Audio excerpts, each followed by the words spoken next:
Hey everybody, welcome back to another episode of So How'd You Get Here? I'm one of your co-hosts, Angelo. And I'm Tony. Welcome to the show. Today we have a special guest on. His name is Derek Phillips. Derek, thank you for coming on the show. Dude, thank you guys for having me. I'm excited. Appreciate you choosing to be here on a Saturday. Yeah, I know, it is a doing Saturday, so right? many other things.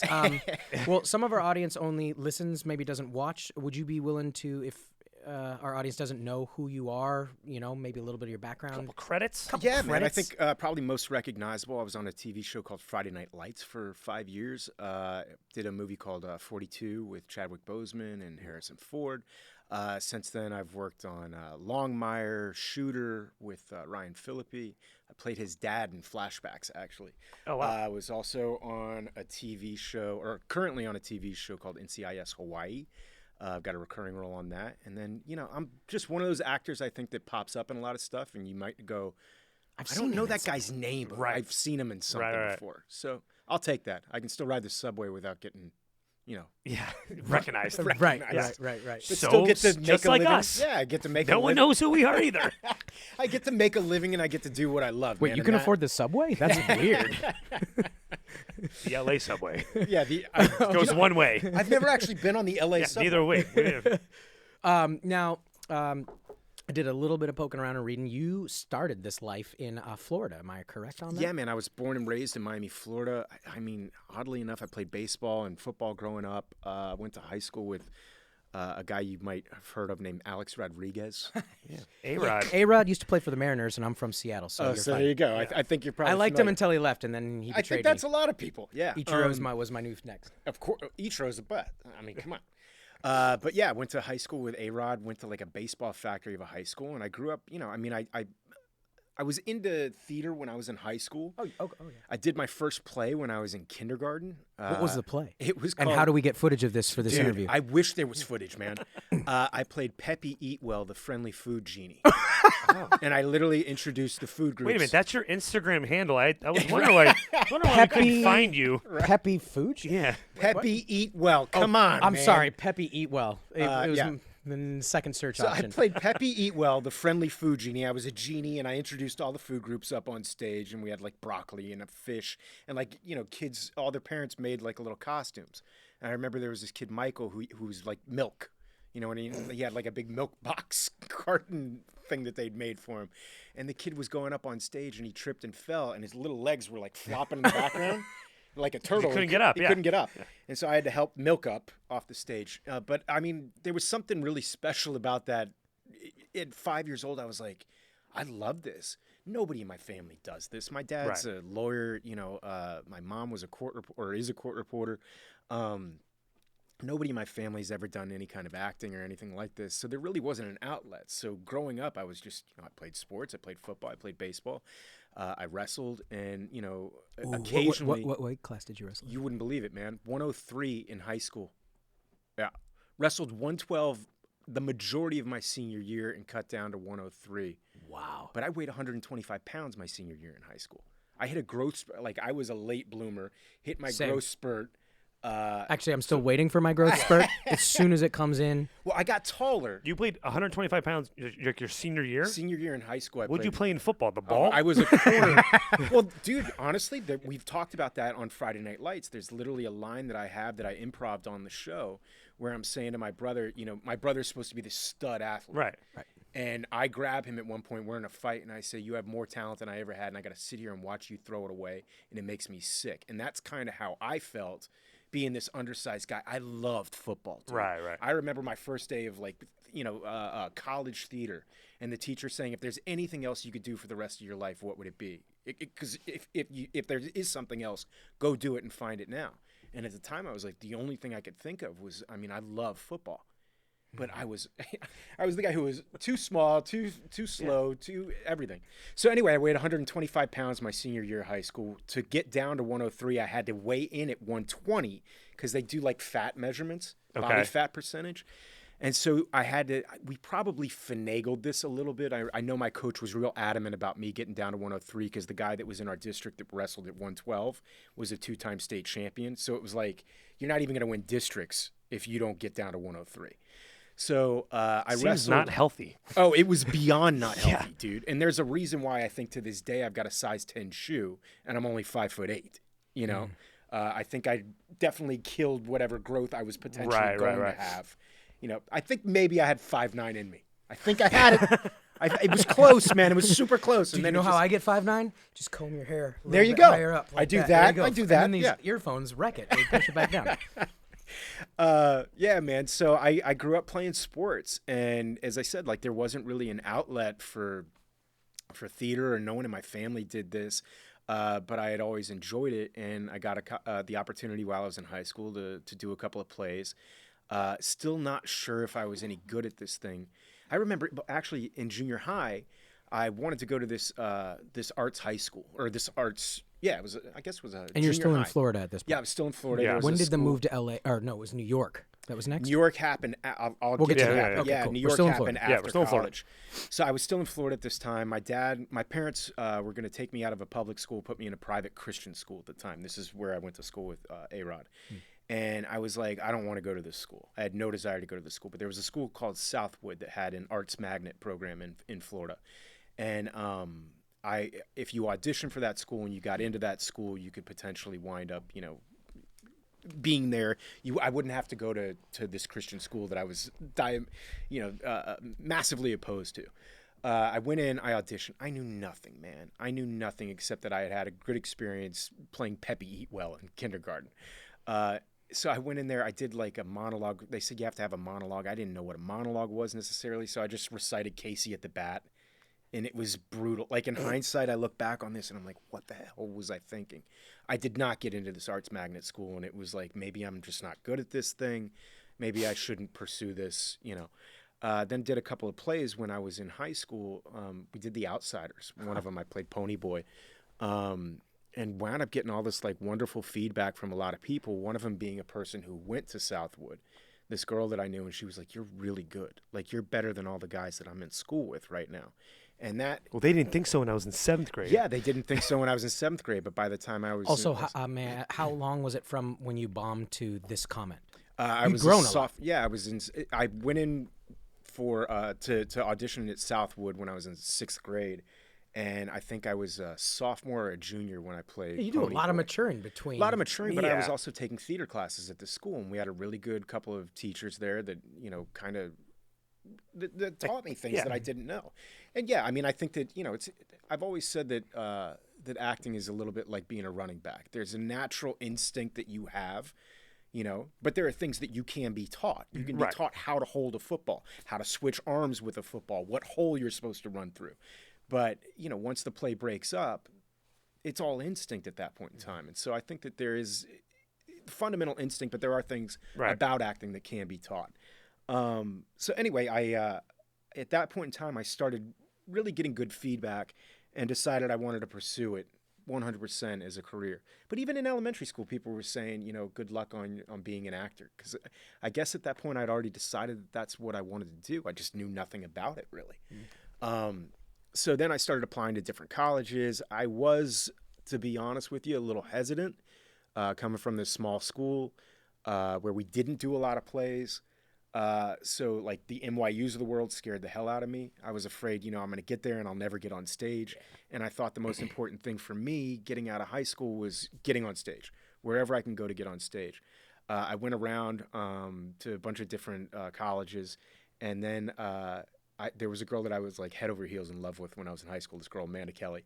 And Amanda Kelly. Hi, Amanda. Hey, Amanda. Hi, Amanda. I think I could say hi to Amanda. Amanda and I are still friends. Amanda, how you doing? Do you want to come on the podcast next week? She can tell you the other side of the story. So Amanda and I went to visit Baylor together. And Amanda's like, I love Baylor. And I'm like, I love Baylor. And I love you. She's like, this is where I want to go to school. And I I'm love like, what you love. You drink water, I drink water. exactly. She was like, this is where I want to go to school. And I was like, this is where I want to go to school. Have you ever been to Texas before? Or were No, you like, it's the first time I'd okay. ever been to Texas in my life. Got it. And Amanda and I both went and visited. We went and visited SMU, and we visited Baylor. And Baylor was the school that she wanted to go to. And oddly enough, it was the school I wanted to go to. No way. Exactly. So this is a true story. I'm signing Amanda's yearbook on graduation day, and somebody had written in there ahead of me, hey, Amanda, have a great time at Alabama. And I was like, what? And we weren't dating or anything. We It's were like just, when in No. Just Friends when Ryan Reynolds finds out Yes. he has the wrong yearbook. Yes, exactly.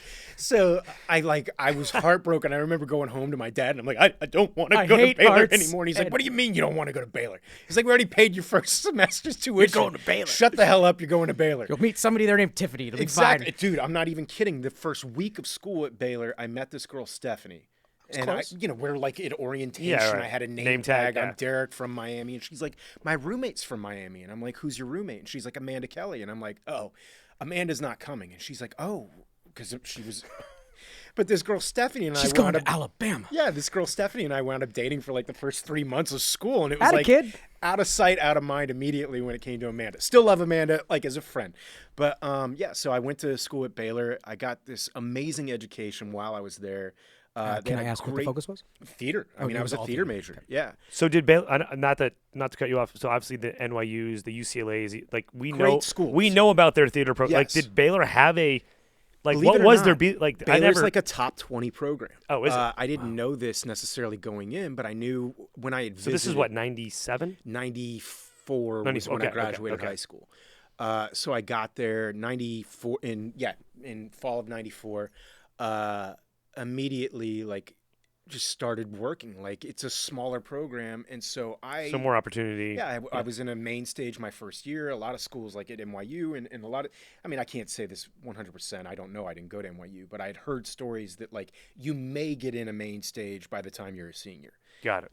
And, right off the bat at Baylor, I was in a main stage my freshman year. By the time I was a sophomore, I was in 2 or 3 main stages. And I really do think there is something about like getting on stage, actually doing it. There is, 100%. Yeah. You can talk theory all day long, but the reality is you've got to be doing it. And I mean, by the time I graduated from Baylor, I think I did 16 or 17 main stages. I had performed in 40 something workshops. And I graduated. I got to play Hamlet my senior year. And I play Hamlet in Hamlet. And that in and of itself was like kind of this, by the time I got to New York, I graduated and moved to New York. I was like, I'm ready for this. Yeah. Like I can do this. Yeah. And I was confident, maybe too confident. Because then you graduate and you get out in the real world and you get smacked around a little Yeah, bit. And you get humbled? Yeah. Yes, very quickly. I was actually a good buddy of mine that I went to college with, a guy named Mike Schrader, called me a couple months back, and he was like, dude, he's like, next time you're in Texas, you got to come to my place because he's like, you remember I used to walk around with a camcorder all the time? And I was like, yeah. And he's like, I found some of those VHS tapes. And I'm like, get out, dude. And so I went to Mike's place and I literally saw some of these videos, and the confidence that I had at 19 or 20 years old, I mean, it doesn't make any sense. It's because you don't know what you don't know yet. Right. I looked at I myself. know there's a fancy word for that, but I can't remember its thing. I had gap teeth. I had zits all over my face and weighed like $130 at the time. And I was like, Amanda makes a lot more sense now. Why she didn't talk to you? So. oh, Yes. well, you know who Amanda's Yes. ex was? Alex Rodriguez! Exactly. I just guessed. So yeah, I mean, Alex was like the first pick in the draft, and I was just some You're- scrub. Yeah. You went last. You got the T-shirt. I wish. Yeah, man. So that confidence level that you have at like 19 years old, 20 years old, and then I played Hamlet, and then by the time I got to New York, I was like 10 feet tall and bulletproof, or so I thought. And then the reality about this business is it's a very, very difficult business, man. And I moved to New York. I think I probably had like $1,000 in my pocket, and was like, well, I'm just gonna get a job acting fairly Soon. soon. That's how it happens. And I think it was probably a year later that I got my first equity gig, getting paid $400 a week. Mhm. So it was, let's talk about humbling. Yeah, Right. I mean, bartending, waiting tables, getting treated like Yep. literal dog shit. Yep. Not being able to pay rent, living in an apartment. What was in that first? Brooklyn. What was that first gig? I know you graduated with a BFA, but did you Yeah. start taking classes in New York as well? I did take some classes Okay. in New York. I was at HB Studios for a little bit, but mostly just auditioning for anything that you could get your hands on. But didn't even have an agent, didn't have a manager, didn't have anything. So you're literally going through backstage, finding non-union stuff to go out on. I will say that I was a hustler and I was a go-getter, and I mean, there were multiple times. every single day I was going through backstage, highlighting anything and everything that I could get my hands on, even stuff that I wouldn't necessarily do. I would still go in and audition because I felt like, okay, every time that I get an audition, every time that I get an opportunity to be in a room, it's practice. Getting a chance to it's work. practice, and it's also And if you don't like that fans. project, you still want to impress the person because they might call you back for another role. Who knows? Exactly. But I was auditioning for children's theater, auditioning for Bus and Trucks. My first actual gig that I got in New York, which didn't pay, was an off-Broadway showcase, a play called Dirty Day by a theater company called Imua. And that was my first actual, job that I got and got reviewed. And I don't think I got reviewed in the New York Times, but it was like Time Out or something like that, but like my first legit New York review. And how long was that from you just moved there to the first review? What was that gap? Probably about 3 months. I got that that's gig not pretty too quick, bad. That's not but it too didn't bad. pay. Right, It didn't pay right. anything. Still, that's fast. That's not bad. I was pretty good. I'm a decent actor. I will say that. I'm you're still on some fairly shows. confident, despite the fact. Why'd that your this voice go business high like that? That was business- weird. This business has taken a little bit out of me, but I'm still, yeah. What made that leap? Like, why did you leave Baylor and I have to go to New York and not go to LA? It's really interesting, man. So this is a roundabout story. I was in Miami. My birth mom passed away when I was a kid. So my grandmother is the one who bought me all my clothes growing up. She and I would go shopping, and still to this day, I'll come home and she'll be like, "We need to get you some new jeans." I'm like, "Mammy, I'm 46 years old. I think I don't want you picking. But up yes, jeans. let's go. But we can go shopping if you want to. It's our tradition." So my grandmother and I were shopping in Miami, and there was a thing. They were doing read a couple lines from Scream 2 and get an invite to the premiere, something like that, at the a mall. the mall that we were at. And I was like, I want to go do this real quick. And so I ran over there. I did it. Didn't think anything about it. Like 6 months went by, and I got a phone call. This is back in the day where not before cell phones. What's a phone? I've never heard of it. Exactly, a landline. Did they send you a letter? Yeah, they called the landline of my apartment in Waco, Texas, and my roommate answers the phone, and he's like, "Dude," he's like, "when are we going to LA?" So I'd won this contest to go to Scream 2. I'd never, barring Alex Rodriguez, Right. I hadn't really been around anyone famous in my life, and we got flown out. It was like you and a friend get flown out to L.A. to go to the premiere for Scream 2 and then meet with a representative from Miramax. Okay. I flew out to L.A. with my buddy Chris Price. The two of us went to this premiere, and it was a whirlwind. Having never really been around anyone famous, and now you're at Grauman's Chinese Theater, you're at a big premiere opening, and it's all the people that you grew up watching on TV. The whole cast of Friends is there, Right? Because of Courtney Cox, and Friends was the biggest show on the planet at that point in time. Heather Graham was there. I had the most embarrassing moment of my whole entire life with Heather Graham. Are you allowed to tell that story? I knew you were going to ask. You brought it up. I brought it up. That's my fault. Our job is to interview you. I don't know. Do you know that? Yeah, How this works? What's that? You want to segue into Heather Graham's story? I would love to hear it. Here's the deal. I was in love with Heather Graham. I thought she was the most gorgeous. And Amanda, yes. Sensing a theme here. My buddy Chris goes, "Dude, there's Heather Graham. You got to go talk to her." And I'm like, what am I going to say, dude? I don't have anything to say to Heather. He's like, "Go talk to her, dude." He's like, "You're going to kill yourself if you don't go talk to her." So I walk over and I tap her on the. She's way taller than me too, and I tap her on the shoulder. She turns around. From my perspective, the way I see it now, she turns around. She's like Shaq's height. You know what I mean? And she's like, "Yeah." And I go, she was lovely. She didn't do anything wrong, but I go, dead silence. "I really enjoyed you in Boogie Nights." Oh my! You had to pick that movie? Yeah, right. And she goes, "Thank you," and turns back around. She was in the middle of a conversation. Turns back around. I look at my buddy Chris. My buddy Chris gives me the thumbs up, and I'm like, I still don't have anything, but I'm like, I'm gonna kill. I'm gonna regret this the rest of my life if I don't say something. And I tap her back on the shoulder, and she turns around again. She's like, "Yeah," and I'm like. Once again, dead silence. She's staring at me, and I go, "A lot of people tell me I look like Mark Wahlberg." And she goes, "What?" And I immediately regret everything that just I regret came out of my asking mouth. this question. Yes, exactly. Maybe we can cut this from the interview. No, this is the trailer. This is good. Absolutely. I'm gonna put a picture of her up and a picture of you. You got to have the picture of me at 20 though, where I actually did kind of look like Mark Wahlberg. If you send it to me, I will. I will It's put it in lovely. there. It's a lovely headshot. It's my first headshot. Yeah, I definitely will. So anyway, I can't believe I just said what I said. My face is beet red, like it probably is right now. I turn around, walk back to my buddy Chris, and he's like, how'd it go? And I'm like, dude, I don't ever want to see this person again for the rest of my life. And I've somehow managed, I did a film years later, I had a small part in a film that Heather Graham was in, and I still managed never to see her again. And if I never see Heather Graham again for the rest of my life, it'll be too soon. But anyway. She probably won't remember this. She probably won't remember it. Well, after we send her this podcast, she will. You guys have a connection? Yeah. Okay. This guy, She's coming on tomorrow. Oh, great. Lovely. Anyway. So my point is, I went out to LA. That was kind of a whirlwind moment. I was out there with my buddy. It was like a Tuesday or a Wednesday that this premiered. And I remember thinking, if I moved to LA, I think this town would eat me alive.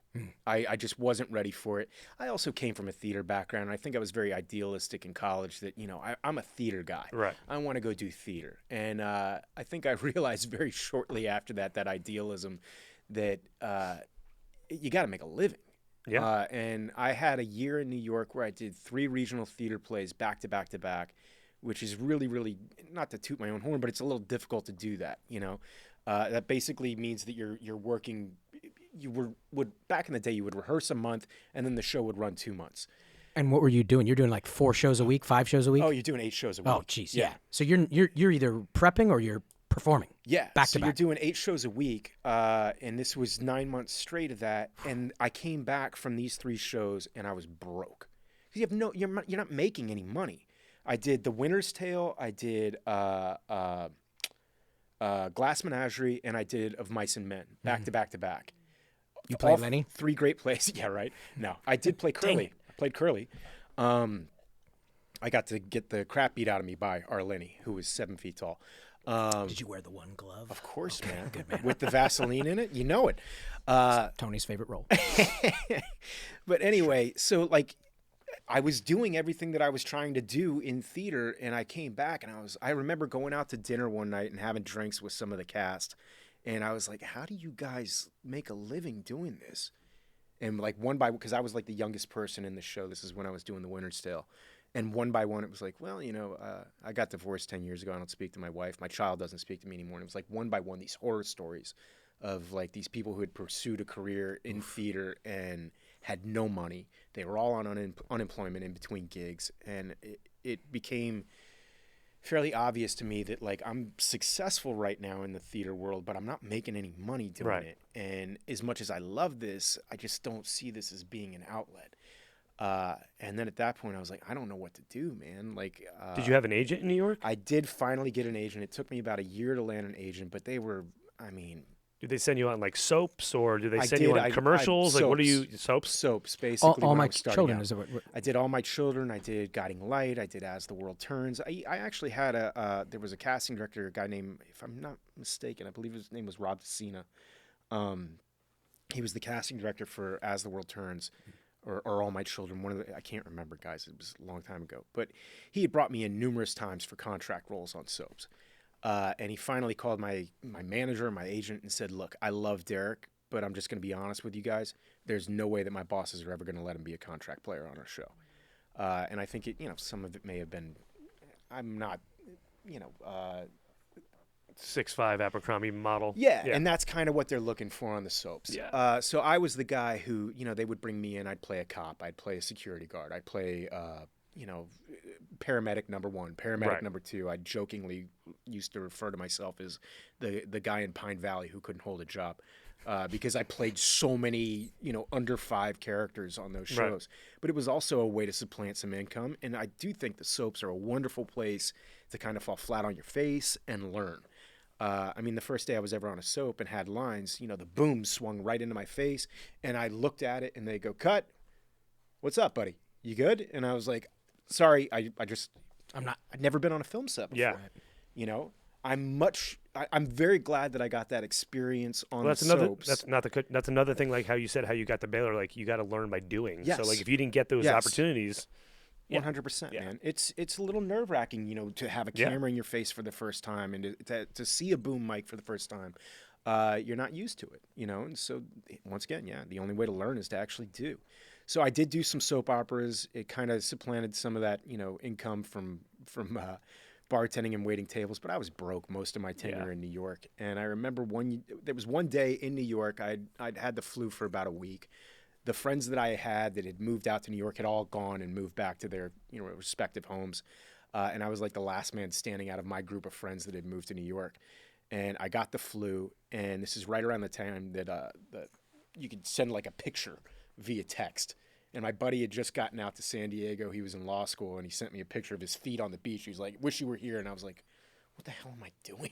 Like, I never particularly liked New York, me personally. It was just, you know, as a Miami kid and a guy who went to school in Texas, it was. But it was a great place to train, though. Oh, Yeah. dude, I'm so glad I did it. And I mean, there really is truth to the statement. Like, if you can make it in New York, you can make it anywhere. It's one of the most difficult places to live in the United States. And I mean, every aspect of it is difficult, you know, from just going to work every morning, you know, like having to wake up in Brooklyn or in Queens. I lived in Astoria for most of my time there. But like waking up in Astoria, walking 30 minutes to the train, or, you know, 20-minute walk to the train when it's 5 degrees outside, you know, getting on the train, getting into work, shedding all the gear that you got, bartending or waiting tables for 10 or 11 hours, and then having to take the train back. And now it's nighttime and the trains have slowed down. It's like an hour wait in the subway. Right. You don't have enough money for a cab. Like all of that stuff. It's like, once you get out to a place like LA, you're like, this is a cakewalk, man, comparatively. Although it wasn't necessarily. I got out to LA and then it was Hard in a different way. It was, Yeah. yeah. There were different landmines to kind of navigate. But then I got out to LA and I had nothing going on, man. I had no agent. I had no manager. I had no contacts. A buddy of mine had called me up who I went to school with at Baylor, and he was like, hey, they had started a theater company in Texas. And he called me and he was like, hey, man, we're doing this play. I think you'd be perfect for it. I know that you just moved out to LA, and I know you're not really trying to pursue theater right now, but would you be interested in doing this? And at that time I was like, yes. Artistically, I was dead inside because I hadn't worked in forever. And I was probably 20. This was 2004, so I guess I'm terrible at math. 28, something like that.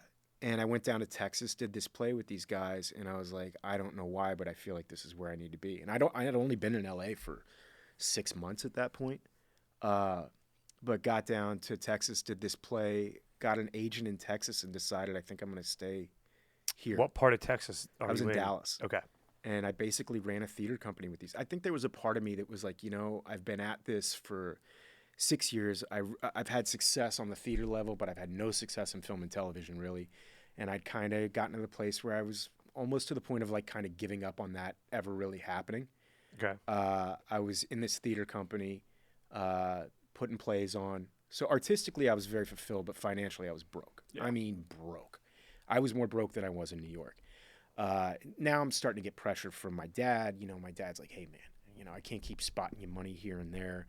I got friends of mine that are all, you know, getting married and buying houses, and I'm the guy who is bartending and waiting tables. And, yeah. Oh, you know, I get that no look money. Yeah, we know. a lot. We know. Yeah, and had, Until you make know, it. Yeah. Then they all come always out of the believed in yeah. you. Yeah, but I had numerous friends of mine pull me aside, you know, hey, man, what are you doing? Yeah. You know, you're throwing your life away kind of thing. Yeah. And there was a part of me that felt like maybe I was, you know, maybe they were right. My dad was putting a lot of pressure on me to start making money. I started studying real estate. I was, you know, getting a real estate license. You know, I know people that have gotten their real estate license in like 3 months, 2 months. I think I started studying, and it was like I just could not study. Because it's not what you want to do. I didn't care, man. Yeah. I did not want to do this. So I'd had like these real estate courses, and I mean, I would look at them like once a month, you know, turn on the computer, turn it on, and just like, I can't do this. I don't want to do this. And it was, I mean, it was a really sad time for me because I was at this crossroads in my life. Do I want to get up what I love, or do I want to be poor and be poor? Yeah. That's a tough. But I mean, I don't want to say. suicidal because it never got to that place, but there was a part of me that was like, if I can't do this, I don't want to live, man. I don't want to, like, all I wanted from the time I was like 12 years, and I guess apparently from before then, was I just wanted to act, man. And so, as I said, I was artistically fulfilled with this theater company. I was directing plays and producing theater, and that was very fulfilling, but like I had nothing financially. Yeah. And I had a friend of mine that was down in Dallas with me, and she was like, you should get an agent down here. And I'm like, I don't, and do what? Like crappy commercials, like industrial films for... And she's like, there's more than just that down here. There are TV shows that come and shoot down here occasionally, blah, blah, blah, blah, blah. And I was like, all right, I got this agent, and kind of immediately I booked a commercial, and I was like, oh, How do you go about getting an agent? Are you just like, is there like It was 5 of them actually- there? Like, how do you... There's only like 4 or 5 agents in Dallas, and there's like, Just like door knocking, just sending in headshots? dude, it's way easier down there because I'd been in the theater community down there for a year at this point in time. Everybody knew me. And all the people that were in the theater community with me were like, Derek's a good guy and he's a great actor, blah, blah, blah. So blah, people blah. vouch for you. So people vouched for me. I Yeah. had 4 or 5 people go. I met with the biggest agent in Texas, like, okay, not really wanting to, and met with him. They signed me immediately. Oddly enough, I've had some talkback sessions where I'll go to different colleges and kids will ask me, New York or LA? That's the question, I think, for most people that are starting out. And to be honest with you, nowadays, I say, why not Texas? Why not Atlanta? Why not, Nashville even is starting to have some there's stuff there's a lot of places, it's a smaller market. You can be a big fish in a very small pond, and it changed my life, I couldn't get anything going in LA. I couldn't get through a door. I couldn't even get a job waiting tables when I moved out to LA. I remember going into, what was Jones? Jones on 3rd. Yeah. Or not on 3rd, Jones, the bar on Santa Monica.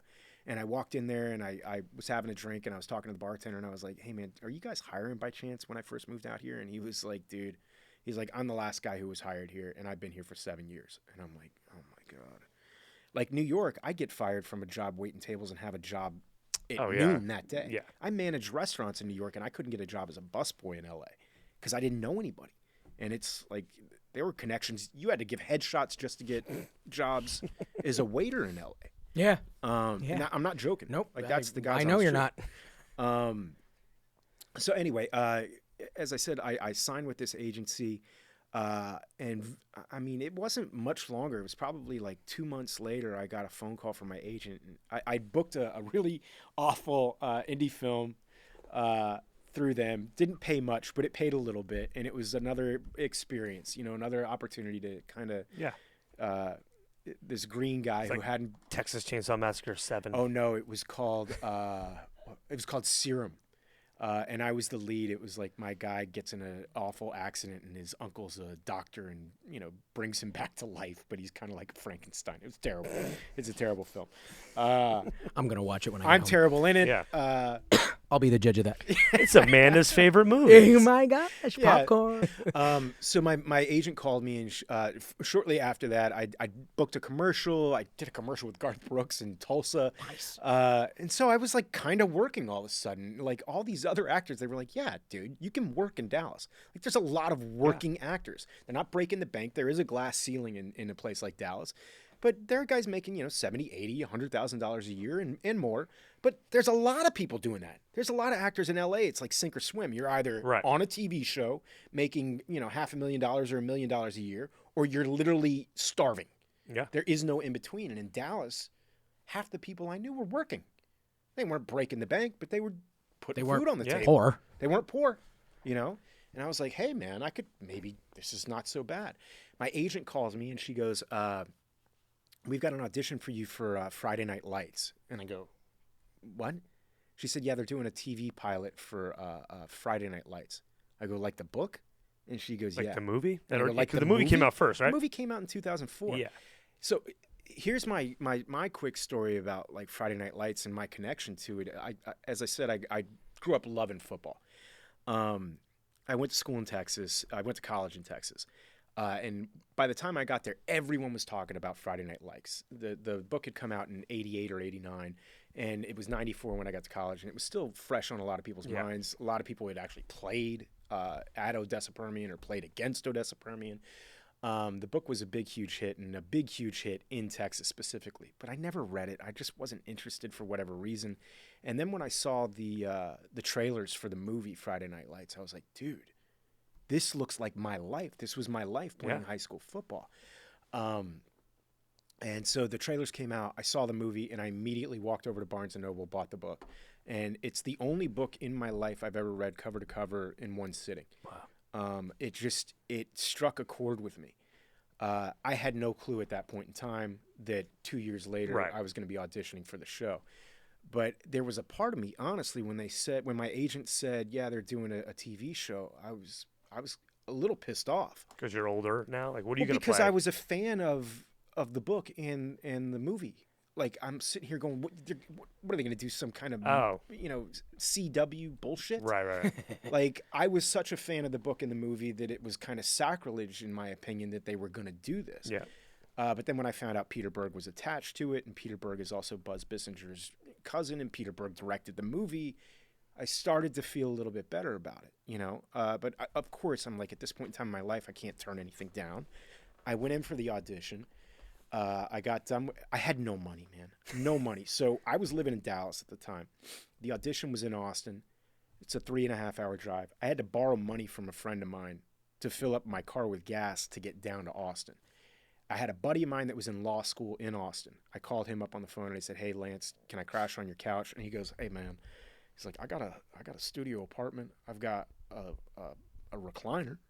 Sorry, that's my Lance impersonation. That was really good. does, I can see him already. Does he wear a hat, a specific kind? Man. Well, I call him Hank the Cowdog sometimes. But anyway, so Lance, thank God, let me crash on his recliner when I got down there. I mean, this is like next level broke. Get down there, go in for the audition. Casting director was like, "That was fantastic. Can you stick around one more day because Peter Berg's going to actually be here tomorrow."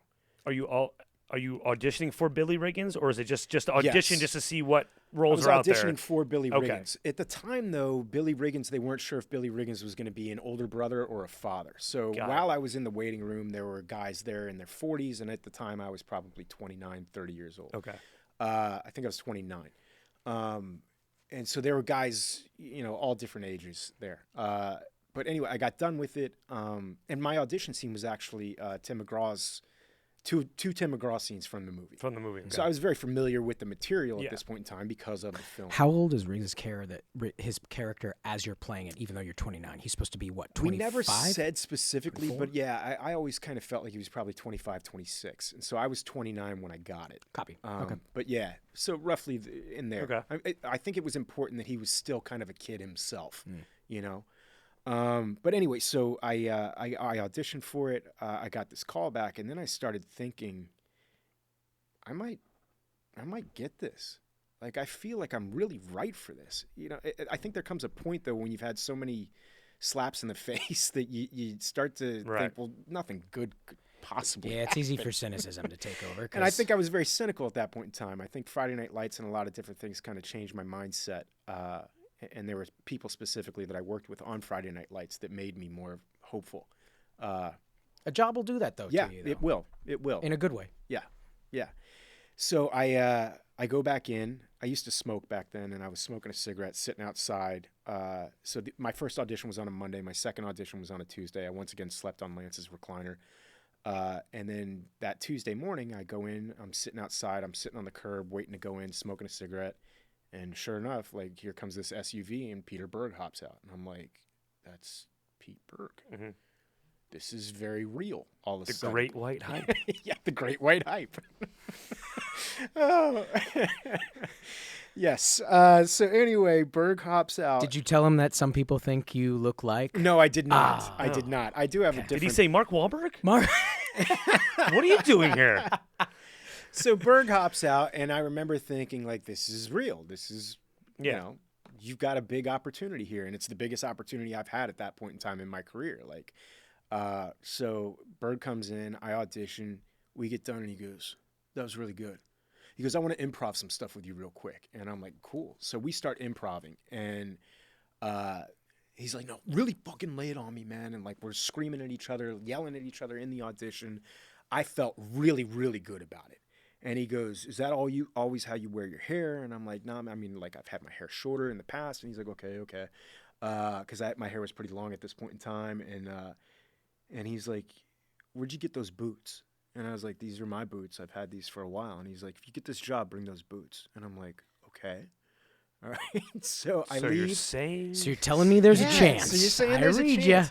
I get in my car, and I will say that this is about the quickest I've ever gotten feedback for anything. I got in my car. I was driving back to Dallas, and about an hour and a half into the drive, I got a phone call, and it was my agent saying, "They've put a pin in you. We're waiting for studio and network approval right now," which means like Peter Berg wants you, Right. but the network has to sign off on it, and the studio has to sign off on it. And I will say that 3 hours was like the craziest 3 hours of my life. My heart was just boop, boop, boop, boop, boop, boop, boop. I got back. My buddy Steve was my roommate at the time. Like he and I are sitting in the living room, and we're like throwing a football back and forth. And he's like, "Dude, you got this." I'm like, "Well, it's not, it's not there yet. It's not there." And finally, my phone rings, and it's my agent. She goes, "Congratulations, it's yours." And I'm like, "Well, I'm about to lose my mind. I've been in this business at this point in time for 9 years. And I knew that this could be a game changer for me, This is NBC, correct? It's an NBC pilot. It's still a pilot at this point in time. Right. It doesn't mean it's going to go anywhere, but like just having the fact that I was in a pilot for NBC, like that can potentially lead to other things, The casting director liked me. Like this might even be a springboard for me to get back out to LA. Was Billy Riggins' character in the pilot a series regular? No. Okay. He was a co-star. Okay. But I'd seen the movie and I'd read the book, and I'm like, you got to be an idiot if I do the work that I'm supposed to do on this and I'm good, it'd be idiotic not to tell the story of these two brothers living by themselves without their parents. Right. That's just good storytelling. So as long as I show up on time and I know my lines and I'm not an asshole to work with, like there's potential for days and days and days and weeks and episodes. Yeah. I didn't know it was going to turn out to be what it turned out to be, but I knew that there's potential for my guy to pop up. So anyway, my agent calls and she's like, "Hey, you got it." And I'm like, "Yeah, are you serious?" And she's like, "Yeah, that's the good news. Bad news is you're shooting tomorrow. You need to turn right back around and head back to Austin." So I literally was like, So you borrowed more money for Steve. You slept on Lance's recliner. This time they put me up. Oh, so, hey, upgrade! Yeah, So baby. Lance slept with him.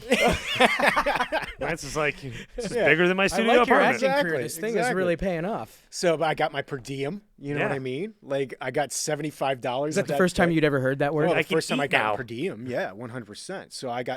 So the way it works, I think it's $65, $75 a day that they give you for per diem. I was going to be down there for 3 weeks, and somebody just shows up at your hotel door and they're like, "Here's $1,000 basically. You're going to be here for 3 weeks." Well, I'm terrible at math, guys, but whatever. It's okay, you're good at acting. 75 so times acting, 3 yeah. weeks. It's more money at that point in time than I'd ever seen in my Good Will life. Hunting 2, we're going to read you for the part, right? What was your first scene?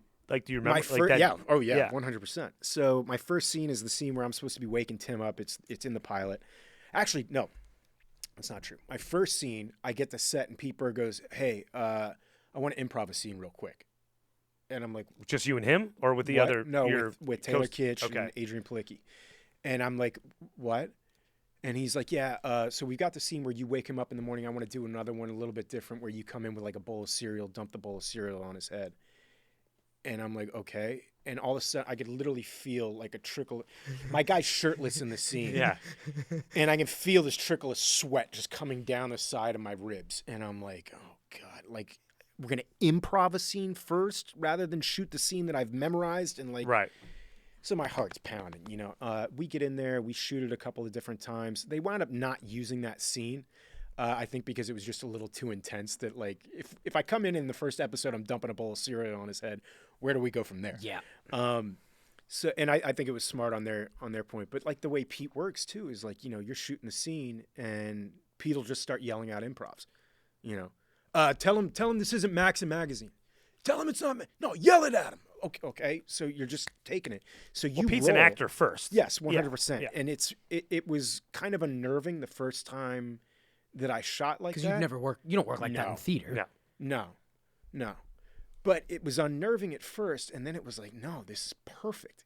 Especially having done other projects at this point in time, because like the way it works 99.9% of the time as an actor in a film is you do the scene, they yell cut, the director walks over to you and goes, "Hey, I think maybe it's this or this or this and this. Okay, cool.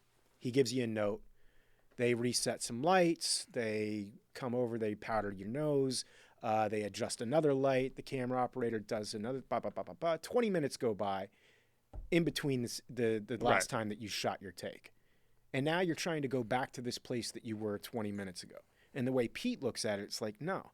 If you're if get it the now. scene is like your guy's angry. Yeah. All right. And you come in and say, close the friggin' door. He goes, no, man, yell at him. Close the friggin' door. And then he's like, no, dude, yell at him. Close the friggin' door. So now you're building, and you just keep going and going and going until he gets what he wants. You're in that space emotionally, and it's real. There's something to be said about it. It's an editor's nightmare. Right. But as an actor, it's like the greatest way to work. You know, you're also not worrying about marks. Like Pete always had 3 cameras rolling at all times. So there was never a mark that you had to hit. You didn't have to worry about continuity. You didn't have to worry about, in one scene, I did the scene and I took a sip of water on this line. You know what I mean? Like we're not having to match that later. So it was, as an actor coming from theater and coming from theater in the round, like that's kind of what that's like. It's you're experimenting, you're playing. It's more like a rehearsal than it is, trying to match some previous take. And I think that's why a lot of people have this vibe that Friday Night Lights is like this very realistic, naturalistic show. It's handheld cameras, 3 cameras going at all times, no marks, and you're basically just taking the best take. It doesn't, and that best take sounds like he's very organic and raw. Super in terms organic. Of there's no, it's not no intellectual. rehearsals. Yeah, no. Get in there and just do it. Well, what you do the said, work. do it. Yeah, do the work, man. We're filming it. You do it. Yeah, I'm trying to think back to the pilot. Was that I think wake David up Fincher works. that wake up scene? Was that your only scene in that pilot? there was one other scene that I had. Like a little teeny scene where I'm at the football, just stuff where I'm in the stands watching stuff.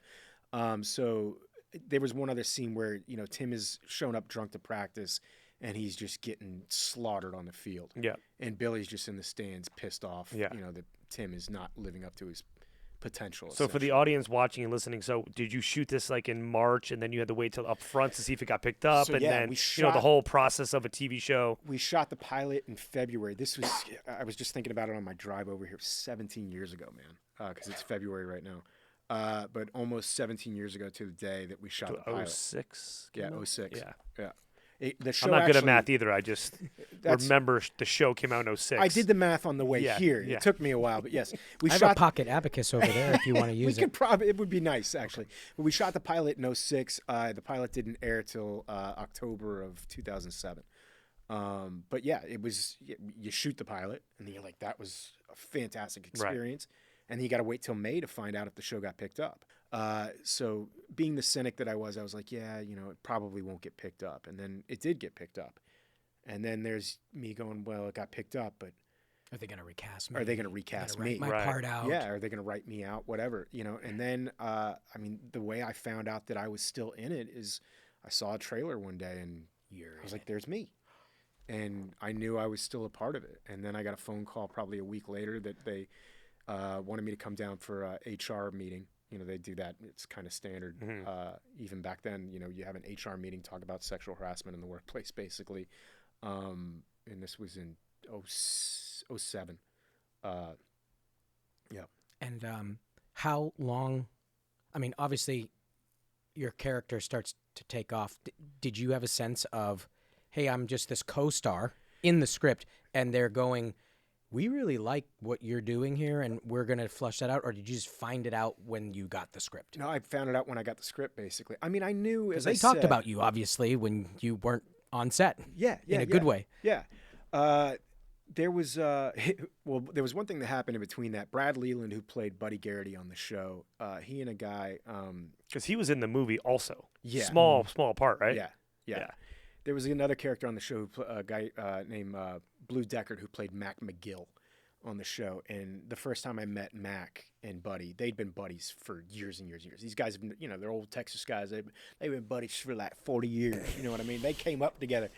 And when are you going to do Texas impersonations? Like 5 minutes. This is my Brad Leland. He gets pissed off when I do this, but I'm going to do it anyway. Love it. But he played Buddy Garrity on the show, and Brad Goes, hey, man. He goes, hey, Mac, how you doing, man? This is Derek Phillips. He plays Billy Riggins. And Mac goes, hey, man, nice to meet you. It's nice to meet you. He goes, oh, you're the guy who you're the guy whose character goes off the cliff in the semi.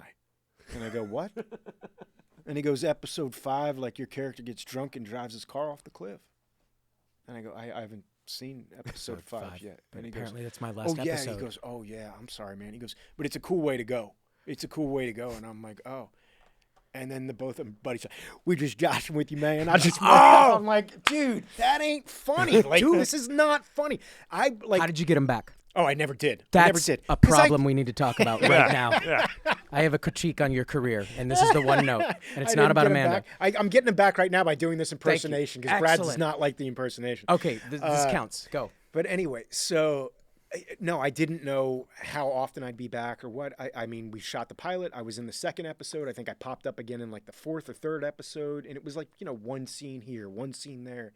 And then I got a knock on my trailer door. We were shooting like episode 5 or 6 or something like that. And I get a knock and it's Kyle Chandler. And Kyle goes, have you read episode 7 yet? And I go, no. And he goes, here's my script. Because, I mean, as a co-star, we would get the script way after the series regulars did. And he goes, you got a lot of stuff in this episode. Don't screw it up. And I was like, and I'm flipping through it. And I'm like, there's my name. There's my name. There's my name. And I'm just seeing it over and over again. And I call my dad. And I'm like, I don't even know what I've got in this episode yet. But I know I've got a bunch of stuff. And it was this kind of, as I said, man, at this point, I'd been at it for 9 years. So getting the show going, me still being a part of the show. So your 10-year overnight success. Awesome. Yeah, basically. And then my first big episode was the 7th episode of the show. And that's the big well, how many pages probably of dialogue is that? I mean, that's at least... I don't even know, man. I mean, it was just... Did he tell you not to mess it up because he was rooting for you? Like, was it your scenes with him? It's weird because at the time I thought Kyle's awesome. He's a cool guy. Like, he's giving me this script because he's looking out for me. If he and didn't want to help you, he wouldn't have given it to you early. But I he think wants the reality you to do is well. it's twofold. It's something that I learned from Kyle as well, just on set, because Kyle's one of these guys, like, you came on as a guest star or a co-star or an extra. Kyle go, hey, man, how you doing? I'm Kyle Chandler. Nice to meet you. He was the friendliest guy on the planet. And I thought he's just the friendliest guy on the planet. But I also realized it is twofold. If I go in there and I'm number 1 on the call sheet and I go to you and I make you feel comfortable, you're going to deliver a better performance. Right, of course. And I think with Kyle, it was twofold. It's, hey, man, I know you don't get the scripts. Here's my script. So you'll have a little bit more time to prepare for this. That's good for you. On another note, it's good for the show if you have more time to prepare for it. I want you to give the best performance you can because it's going to make the show better. So that's the kind of guy that Kyle is. But at the time, I just thought Kyle's looking out for me. Right. But Kyle was, Kyle. You're an actor. It's always about you. It's fine. Of course. But yeah, man. So That's awesome. I like to hear those stories. Dude, he's the best guy. Because that doesn't always happen. No, but I think that's one of the reasons why that show had the success that it did and went for as long as it did and got the acclaim that it did, because we had people at number 1 and number 2 that were awesome. They cared about the rest of the cast, cared about the rest of the crew. And I've worked on shows where that's not the case. And I mean, that saying the fish stinks from the head down. It's 100% true. I mean, there are definitely projects that you work on, and it's like when there's infighting between other cast members, it's usually because whoever's at the top of that show is trouble. Did you ever have a conversation with Pete Berg about is that his style? Does he maybe throw improvs at you to see, especially in the audition process, like this guy can't handle it now? He's not going to handle it on set when I'm yelling at him. I think he does it because that's how he works. And he knows if you're not going to be able to handle that in the audition, as you said. Like, you're not going to be able to handle that on set. Did he ever come out and tell you that? No, Did he ever ask you again about the boots? No, I mean, I wore the boots. Oh, okay. I brought the boots. Are they to like set. bronze now in your apartment, in your here's house? Something that's actually kind of funny is after the 2nd season of the show, I wasn't sure if we were going to be coming back. So I was pretty sure that the word on the street was the show was going to get canceled. Okay. There was a writer's strike. Our That's numbers. Right. That was 2008, right before the bank collapse. Yeah, you're right. But there was a writer's strike. Our season got preempted at like episode 15 or 16 or something like that.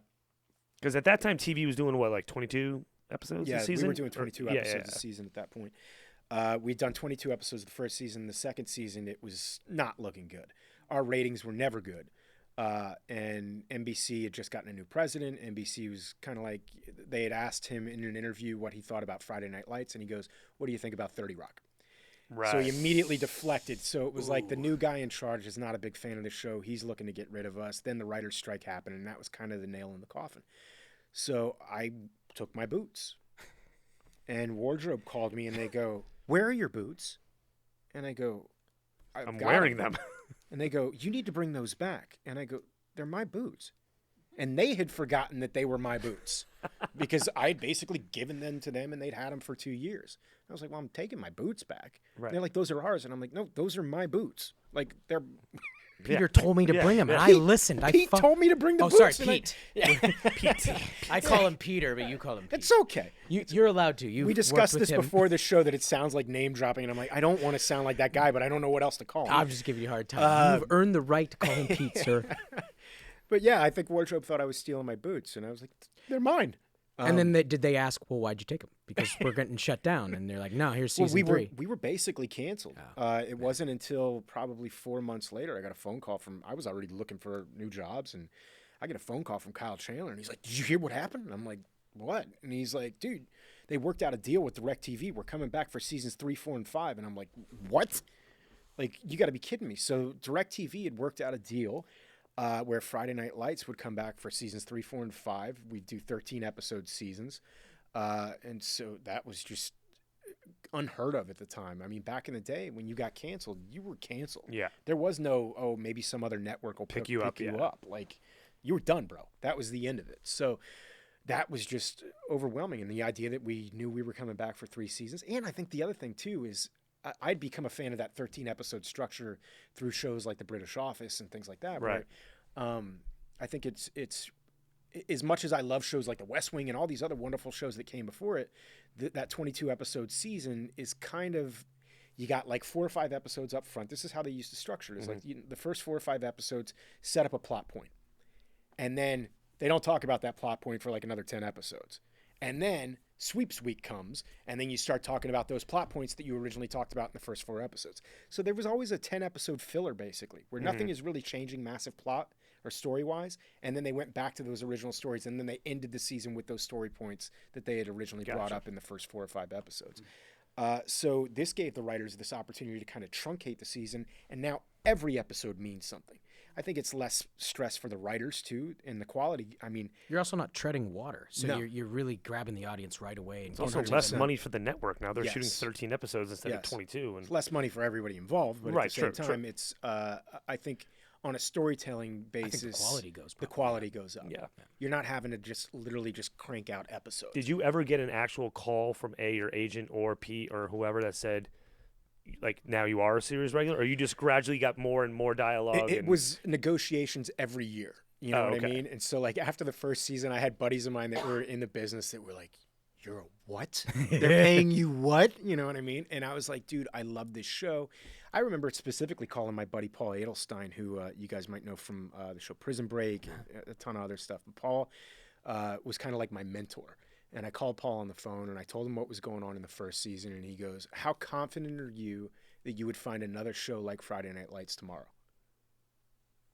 And I said, I'm not that I'm not. not as confident as I was. like, at I love this show. He's like, I'm pretty confident that I would work again, but I don't think I'd Right. work on a show that's this caliber, this quality. And he goes, "Then you really don't have," and he said, "What do you have lined up right now?" And I said, "Nothing." And he goes, "Then basically you can call their bluff, yeah. but they may just say, Yeah. sorry, buddy," and not bring you back. Yeah. You're going to get killed in that semi. Yeah, exactly. Going off the cliff. Yeah. And I just seen it from, as I said, Paul was on Prison Break, and there was a guy named Lane Garrison that was on their show, and Lane had asked for more money, and I saw how easily they can write you off a TV show. Yeah. So, it was always one of these things. I'd go in there, I'd ask for more money, they'd make some concessions, they'd do some stuff. But it wasn't until the 3rd season of the show, I had booked a recurring role on the TV show Saving Grace, the Holly Hunter show. And I had booked a recurring role on that, and Friday Night Lights called on like a Tuesday, and it was the start of the 3rd season. And they called and they said, yeah, so we want to, and I had also become friends with some of the writers at this point in time. And the writers that I'd hung out with or seen like in between our hiatus were like, "Dude, you got a ton of story this year." So I knew going into it, like, Oh. you guys have a lot planned for me. So when they came with my, upgraded but still crappy salary, I was like, yeah, we're not doing that this year. But they called for my you. manager, and they said, it was like a Tuesday. They needed me to come down for like a Friday, and I was going to be there for like 2 weeks or something like that. And they called my manager, and they said, yeah, so we need Derek on Friday. And my manager goes, Derek's working on another show. She goes, what do you mean he's working on it? Her name's Nan Bernstein, our line producer on Friday Night Lights. And my manager goes, Derek's working on another show. And Nan goes, what do you mean he's working on another show? And my manager, Lena, goes, Derek booked Saving Grace. He's got a recurring role on there, so he's not going to be around for Friday Night Lights. And there was like silence on the other end of the line. And Nan goes, we'll call you back. So like an hour later, we get a phone call. She goes, okay, we're going to guarantee Derek 12 out of 13 episodes. We're going to pay him this much. We're going to take care of his travel. Saving Grace, what? Yeah, exactly. So at that point That in was your time, saving grace. they came around. Ooh, good transition. That was a good transition. I like that. So it was, like any negotiation, you kind of have to have something lined up. And You have to be once I willing to had say no. Yeah, and once I had something else lined up, it gave me a little leverage.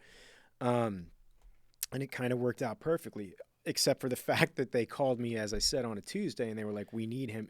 But they were like, we're going to need him for the next 4 months then. And I was like, well, then I got to leave now. Right. So my manager's like, yeah, they're going to fly you out. And I'm like, I can't be gone, and I can't be in Texas for 4 months without a car. Yeah. She's like, baby, you can't drive down there. Like, I'm like, if I leave right now, I can.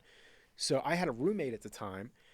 He was working that Is his day. name? Oh, I love that you told her, like, oh, Steve and I can make it there in 4 days. Like, you're like, don't tell This me. is my buddy DJ at the Oh, time, and I call sorry, my buddy DJ. DJ, and I go, dude, I'm gonna be leaving, and he's like, I'm gonna be out of town. And he's like, okay, cool. When are you coming back? And I'm like, in 4 months. And he's like, I'm like, sublet it if you want to, but I'm gone. And literally, he was at work. I packed up all my stuff that I could fit in my car and drove down to Texas on a, what's basically like a 24-hour drive. Stopped once, got a hotel, literally rolled into town on fumes, like half awake, and then shot. While you guys were in Friday. Austin, were you pretty much the only game in town as far as like what was being Yeah. shot? Yeah. Yeah. I mean, for most of the time that we were there, there were a couple of times where, Tarantino was working on stuff. So there'd be times you'd be flying back to LA and like Tarantino would be on the flight. Robert with Rodriguez you, or had a studio Robert there. Rodriguez Yeah. was on the flight with you, know. What was he shooting at the time? Do you know? Was it Django? I can't remember, man. It doesn't matter. Yeah, it I was does- just curious. yeah. It's, I can't remember. He might have been helping Rodriguez out with something at that point in time, to be honest with you. And it might have been the, what was the Grindhouse films? I think it might have been Grindhouse, but I can't remember. But now, do you have multiple houses? Are you flying to multiple? oh no, I mean, states? so they would put me up in a place, and so I would just, I kind of lucked out. Found a guy who was recently divorced, and had this sick pad in Austin. He was like, I just got to get out of this house. Like, too many memories. And I was like, sweet. Sorry about that, So but I'll take it. I found this place online, and part of the deal with me coming down there was that Nan Bernstein, our line producer, was supposed to help me find housing. And at worst case scenario, they were paying me a housing stipend.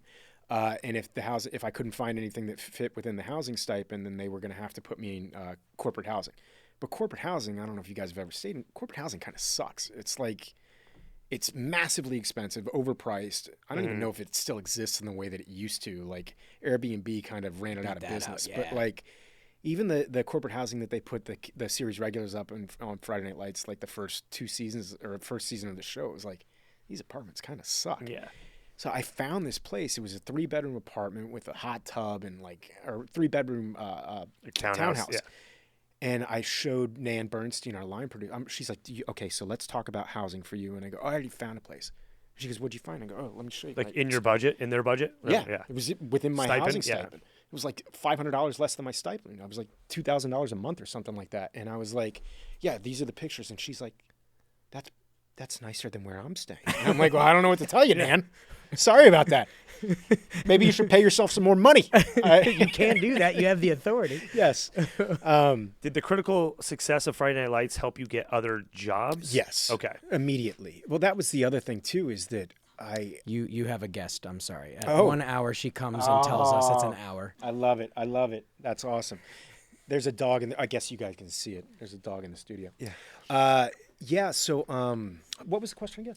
Did you get success more around- success around Friday nights? Yes, 100%. Get you more work. So as I said, I had a local agent in Texas, and after that first season of the show, I was like, this is a good springboard and a good time for me to get back out to LA. And as we were literally wrapping the first season of the show, the casting director for Friday Night Lights, the LA casting director, was a woman named Linda Lowy. Linda Lowy's huge casting Is director. it Lowy Johnson? That one? Is that the? No, I'm not sure about that. I'm not sure. Linda Lowy. Okay. Yeah, but Linda Lowy was a casting director for Grey's Anatomy. Oh, that's why I know. Okay. Every Shonda Yeah, Rhimes show, got it. basically. And had just won the Emmy Award for Friday Night Lights. But Linda pulls me aside at the ending of the first season. Like, we had like a little get together after the first season, like a little first season rap party. And she goes, "What's your deal?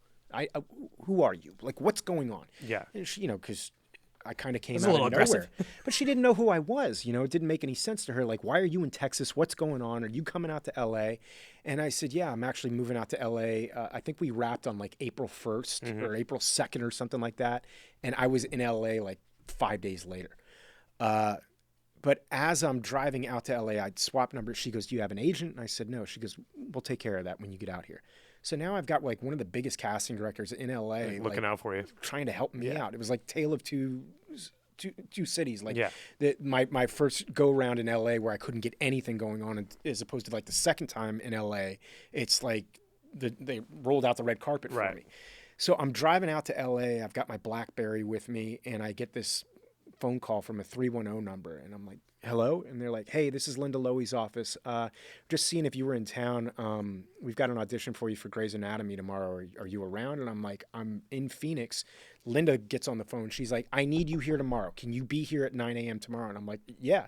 She's like, "Where are you right now?" I'm like, "I'm in Phoenix. Like, I'm probably like, I don't know how many hours away it is. I'm going to drive straight 7 in or and do 8. the audition. 7 or 8 hours. Yeah, I'm going to drive straight to LA. It was probably like 3 p.m. Phoenix time.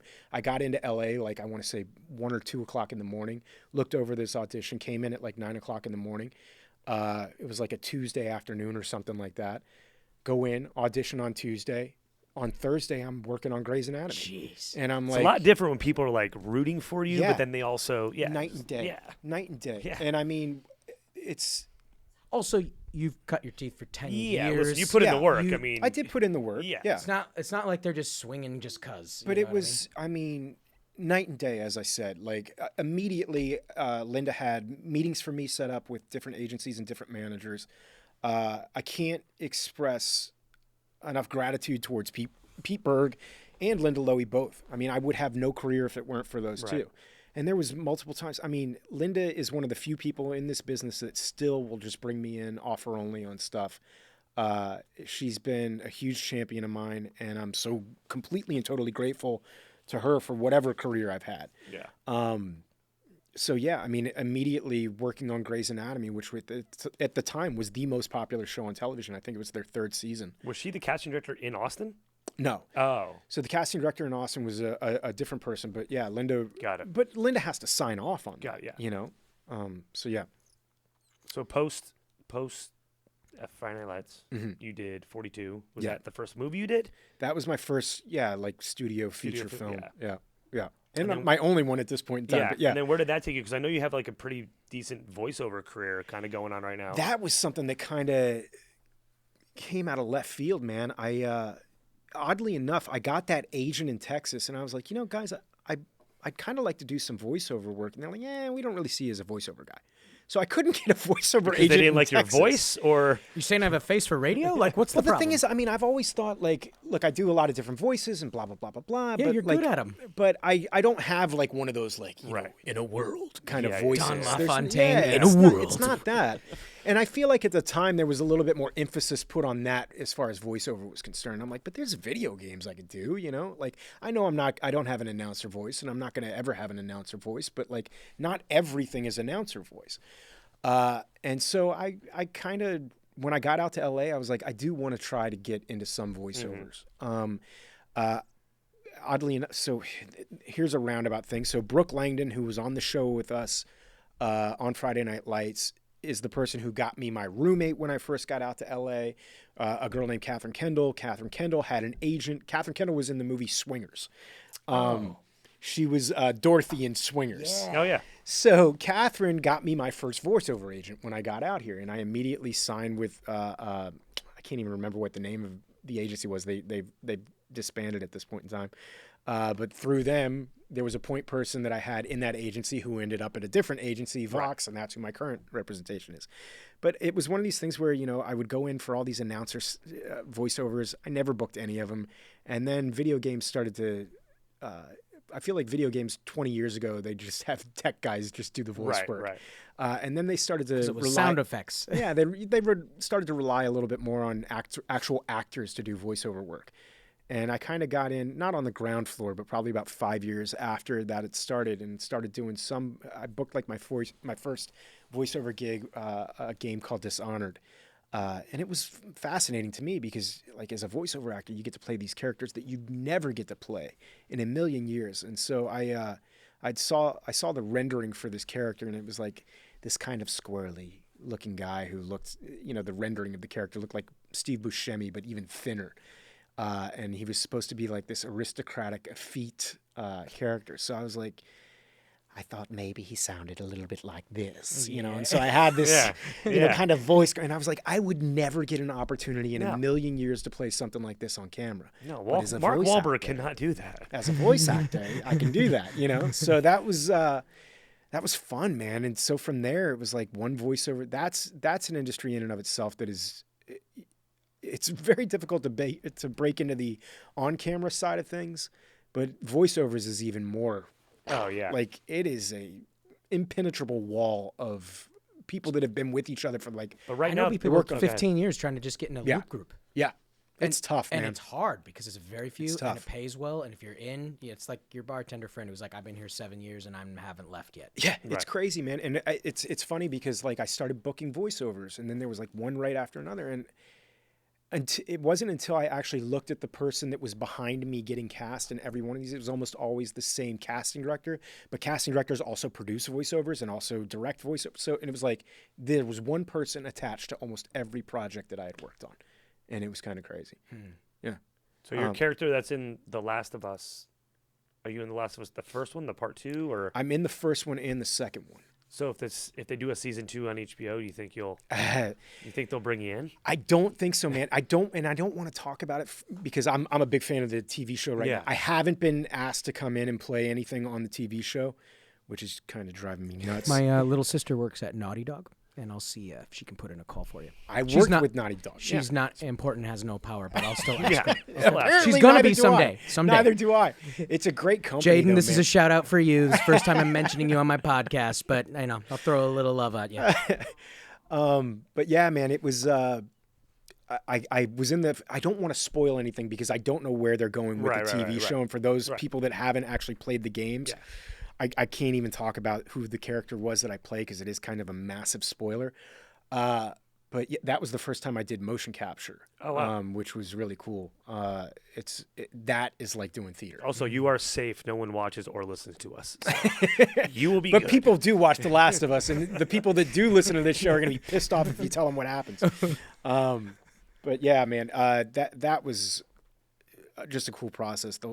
Just an opportunity to do mocap was fun, man. I really enjoyed it. And also, you're on clearly our podcast, but talk a little bit about the one you have going on. Yeah, man. So probably about 2 years ago, my buddy Steve Walters, who was my roommate when I was living in Dallas, who oddly enough wound up playing a part on Friday Night Lights. He played a character named Glenn Reed on the show. Okay. But Steve has had a lot of success as a podcaster. And Steve, about 2 years ago in the middle of the pandemic, called me and was like, "Hey, man, would you ever be interested in doing a podcast about Friday Night Lights?" And I said, I mean, I was such a fan of that show and it was such a special thing. I don't really want to, I don't know. I'm not trying to do some like gotcha podcast where we talk about like the ins and outs of the show and who was dating who and what blah, blah, blah. I'm like, I'm not interested in that. And he's like, that's not what I want this to be. He said, I just want this to be essentially like a love letter to the show. And I said, I might be interested in something like that. And it was in the middle of the pandemic. And I was like, I don't know when I might work again. So this might be a good opportunity to do this.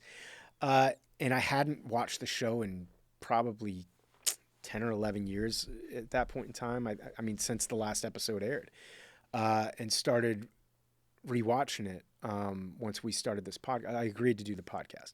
And it's Stacey Restaino, who played my wife on Friday Night Lights, the two of us. And it's been bittersweet, man. It's going back and rewatching it.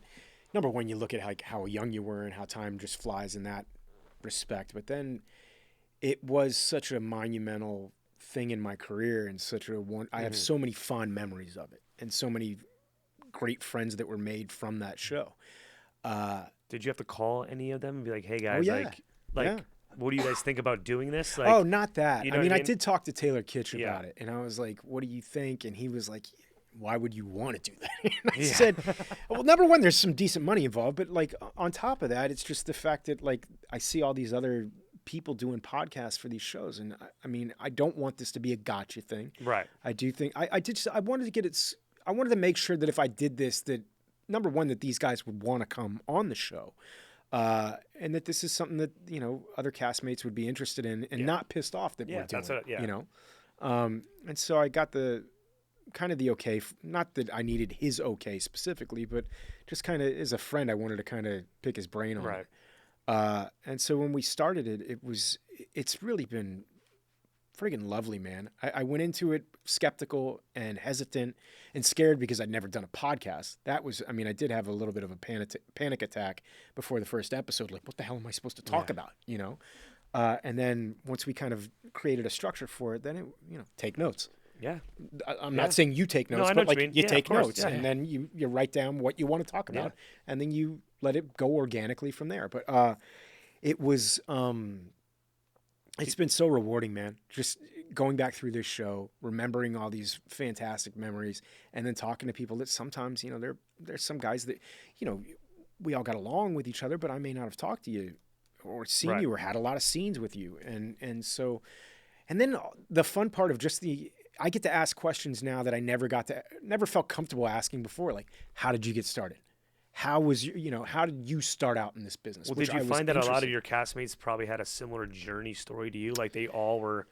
I mean, no one other. I mean, Kyle Chandler. Like they always. Yes and no. I mean, Kyle's story is completely and totally different than mine. I mean, Right. Kyle got picked up by ABC and was put on contract before he was even out of college. Yeah. Like that's completely and totally different right. story than my story. Yeah.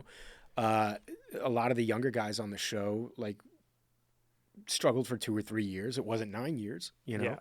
But that show seemed to have a lot of like not first time Lot of actors, first-time but a actors. lot of like you're seeing them for the first Yes, time. yeah, Yeah. a lot of people that were found on that show for Right. sure. But then there were people like Jesse Plemons, who was a child actor, and Jesse'd been acting for Jesse was Yeah. like old hat at that point in time. Yeah. Kid showing up to set at 18 with a corncob pipe. I mean, he really is like an Yeah. old soul. Yeah. And I jokingly say that about him, but I forgot sometimes how much older I am than Jesse because he carries himself in such a professional way. I remember Jesse had just turned 21. I think it was the fourth or fifth season of the show. And we were buddies, and he called me up one night, and he was like, "Hey, man, you want to go grab a drink somewhere?" And I was like, "Of course." I forget that I'm 35 and Jesse was like 21, and we go to this bar and we're hanging out, and he's like, "Hey, I just got a text message. There's a party over at such and such. Do you want to come with?" And I'm like, "Yeah, why not?" And we go to this party, and I walk in and I go, "Oh God." Oh no, are It's you a the college old- party. Oh no. And everyone there is like 21, 20, and I'm like, "I got to get out of here." And he's like, "What's wrong?" And I'm like, "Dude, Yeah. I Can't be the creepy old guy. yeah, at the I college feel like the party? creepy old guy." And I was with my buddy, or I texted my buddy Joey, and I'm like, "I'm at this party with Jesse right now." And he's like, "I'm like, it's all college kids." I said, "I feel like a creep." He's like, "You are a creep. Get out of there." And so I literally was like, "I got to get out of here." And like, I left, and Jesse's like, "What's the problem?" And I'm like, "Dude, I'm way too old to be here." And it, like, I was driving a car when all these children were Yeah. born. yeah, man, it was weird. It was weird, but like, it's. That is one of the strange things about this business, though, is that age is kind of just a construct that doesn't. I remember, as I said, when I was doing The Winter's Tale, I was 22, 23 years old, maybe 24 when I did that play. But I was the youngest person in that play by 10 years. And then the next youngest person was 35, and then it was like a big jump from like 35 to like 45 to 70. Wow. And one night we had a pajama party. And like, but it's this weird thing where like as actors, like I'm hanging out with people that are my parents' age, but they don't feel like my parents' age. Right. I had a college professor, a guy named Stan Demon, that always said you should always strive to be childlike and never childish. Right. And that is something in this business. It's one of the things I love about this business. I think it's kept me younger, keeps me feeling young. You know, we're still playing, man. Yeah. I didn't used to think of it this way, but now I'll be sitting there on set sometimes. I was literally shooting this film in Oklahoma a couple of years back, and I'm like in a river at 4:00 in the morning in a wetsuit, and it's like 20 degrees outside, and there's a snake that's supposed to slither by and go up my shoulder. And it's moments like that you're like, I bet none of my friends in high school are doing this right now. No. You know what I mean? Like, Not it's even a little bit. absurd what we do, but I love it. I mean, I friggin' love it. I can't imagine But when doing you anything were else. 4 or 5 and you stacked up sofa cushions and you made a fort, was that course. weird? No, of course not, Right. man. Did when your I was parents playing jump with, in there with you? Why No. it is weird, No. but it's actually not. no. No child needs It's to be taught how to beaten play. out of us Yeah. as we Oh, age. yeah. You know, this idea that, and for good reason. I mean, you can't survive in a society where people say what they want to say, when they want to say it, however they want to say Also, it. you don't make a lot of money building fort houses out of cushions. So This is good for true. you. You wanted to make some money, but Yeah. you could still retain the play part of it, I think. Yeah. And that is the greatest part of this business. I I agree with love that. it. It's fantastic. I mean, I'm on, I have a recurring role on NCIS Hawaii. And I mean, I still like. And you want to invite Tony and I with you out to do set, it. too? Come on out, That is man. so generous You of need you. an assistant? You know, I appreciate that. They give me my fake gun and I've got my badge and I'm like, this is the coolest thing on the planet, man. Like I get to. There's Twizzlers over at Craft Service? Oddly enough, the woman who produces our podcast is dating a guy who's in the FBI, and it drives him nuts because every time I'm together, I'm like, as a fellow FBI agent, I can talk. And he's like, "You're not in the FBI, dude," and I'm like, "I kind of am." And I got a badge to prove it. And technically, I'm higher up the rung than you are because I'm an ASAC, and And I you got know, a water pistol to go with. and they give me a fake rubber gun. Here's my badge. He's like, dude, we haven't used those badges in 20 years. I'm like, but maybe we just do That's things 'cause a they little gave 'em different. all to me. We do them a little differently in Honolulu. How do you know how we do it in Yeah. Honolulu? And he's like wanting to pull his hair out every time we get together. But he's also been huge help for me because I call him and I'm like, hey man, what does this mean? What is this word? Is this an acronym? How do I say duh. this? Yeah. I'm not allowed to tell you that or I'd have to kill you. So other than that was my next thing. Other than Yeah. NCIS Hawaii, what do you have on like the horizon? Like, can you tell us, or Yeah, are you just auditioning like the rest of us? Auditioning like the rest okay. of us. I mean, there's plenty of auditioning, Yeah. but I'm also voiceover wise. There's a TV show that I worked on called Blood of Zeus that got picked up for a second and third season. I'm actually going in later next week to go record some of the lines. We've already finished the second season, believe it or not. Oh wow. Recording it. I don't know when it's going to come out, but it was. And a that's huge, on It's what? on Netflix. Netflix. Yeah, and I play the son of Zeus. So that's been really cool. We just finished, as I said, the second season. I'm going to start in on the third season this week. And there's also a game. This is the problem sometimes with voiceovers, is that there's a lot of stuff that I'm working on right now that I can't talk about. Got it. okay. And it's really annoying. But like, So come back on when it's Yeah. done and you can Yeah. talk about it. We'll be Yeah. here.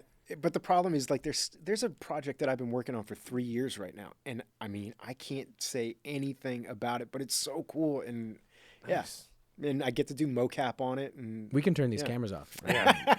after fact, the I'm interview, about I to can- here in a after few the interview, minutes. maybe. And then the podcast is still going. Podcast is still going. Okay. We're Can in you season 4 give right me now. give me a selfish plug? Just where can people yeah. find you? So you guys can find us on any place you find podcasts, but the name of the podcast is called Clear Eyes, Full Hearts, and it's a Friday Night Lights rewatch. And you know, you're into season 4, or at least Yeah. that's what I listened to last night. yeah, we're midway through season 4. I think season 4, episode 8 is the episode that we're officially on right now. And it's you and Me and Stacey Restaino, but it's all the cast of Friday Night Lights will come back and make an appearance on this show. We've had Taylor Kitsch, Adrian Palicki, Zach Gilford, Jesse Plemons, and I mean a host of other guys. Charles, host of other actors. You've also that had were on the writers show. on. We've had writers. yeah. We've had line It's not producers. just the Nan actors. Bernstein, Right. who I talked about, who, you know, I mean, I can't sing her praises enough because if it weren't for Nan Bernstein and her, you know, not paying me what I was worth, the show probably wouldn't have survived because she's the one who kept it running. She's the one who kept us under budget. Not because of me, No. but just in general. yeah. You know? I'm gonna turn his mic down. I ran a theater company for 2 years, as I said, and we had a lot. You know, in theater, it's what's the managing director is what the term is, and this is the person who, when you come in and say, okay, so I want a rotating stage that's going to have, you know, a 40, we need 40 flies coming in. And she's like, okay, we're not doing that.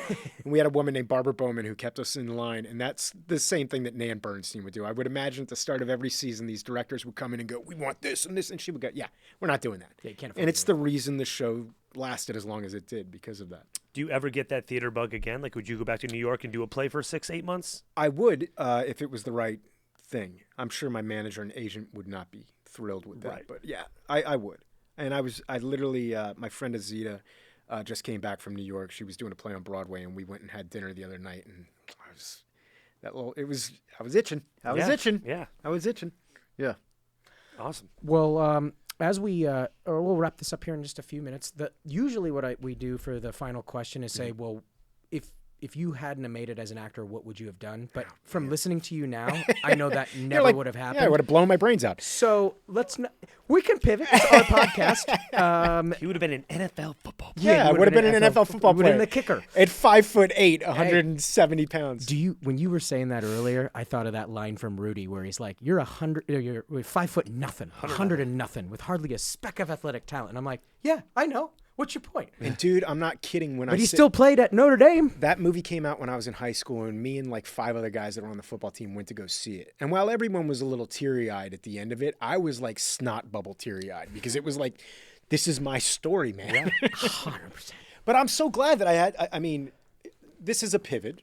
We can talk about this. Like, that I was out there on that football team and that I had the wherewithal to get run over every single day. I never started, but I stuck it out all 4 years being the smallest kid on the team, got run over.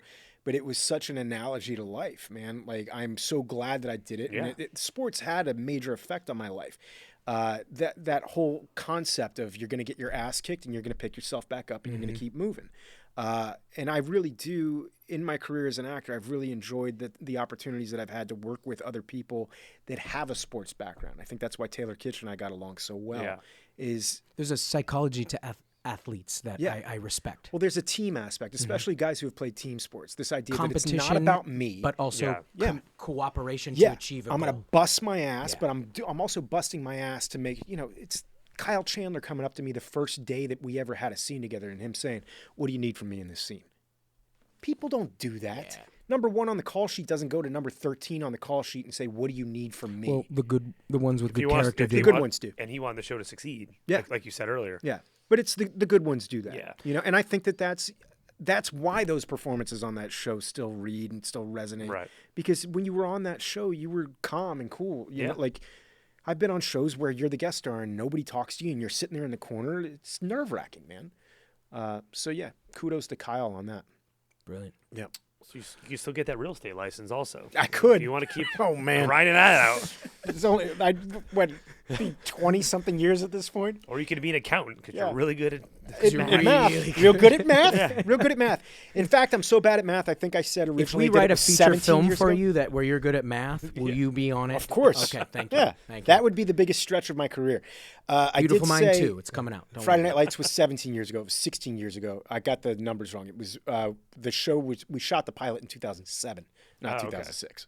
So for all those people at home, they're gonna That were correct pulling us. their hair out. Yeah. All right. Well, Yeah. now they He's have wrong. to stand corrected. He's an idiot. He's a friggin' idiot. All right, I'm going to wrap this up here. Here we go. Well, first of all, Derek, thank you for thanks coming so on much, the show. brother. Dude, thank you guys for having me, man. This has been fantastic. Thank you for the insights, and we will definitely be interested in having you back when you can talk about more voiceover. Yeah, for sure. Yeah.